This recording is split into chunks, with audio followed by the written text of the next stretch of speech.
ప్రభువా, నువ్వు చెప్పినట్టు అన్నం తెచ్చావు, నువ్వు చెప్పినట్టు బలి తెచ్చావు, నువ్వు చెప్పినట్టు పొరుగొడు పెట్టావు, నువ్వు చెప్పినట్టు భోజనాలు చేస్తున్నావు, నువ్వు చెప్పినట్టు ఇవన్నీ మేము పాటిస్తాను. అప్పుడు నన్ను పరిశోధించండి దేవా, ఇది చేస్తే మాకు చేస్తానన్నావుగా, ఏదన్నా నన్ను అడగండి, అప్పుడు నేను ఎంత బాగా చేస్తాను తెలుసా?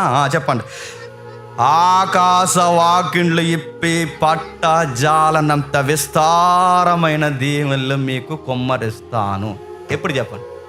ఆయన సన్నిధికి రావాలి, భయపడుతూ రావాలి, ఆ భయపడడం నేర్చుకోవడానికి రావాలి, పేదోళ్ళని కూడా పెట్టుకురావాలి, నీ ఇంట్లో పనుల్ని, నీ ఇరుగు పొరుగు వారిని తీసుకురావాలి, సేవకుడితో కలిసి కూర్చోవాలి, నీ కష్టార్జితాన్ని ఇచ్చి అక్కడ ఆ కార్యక్రమాలను పాలు పంపులు ఉంది ప్రేమ విందులో పాల్గొనాలి. అప్పుడు దేవుడు అన్నాడు, నీ కుటుంబానికి ఆకాశ వాకిండ్లు ఇప్పుతానన్నాడు. ఆకాశ వాకిండ్లు అంటే ఏంటంటే, నువ్వు ఎక్స్పెక్ట్ చేసిన దానికన్నా చెప్పండి విస్తారంగా ఇస్తాను.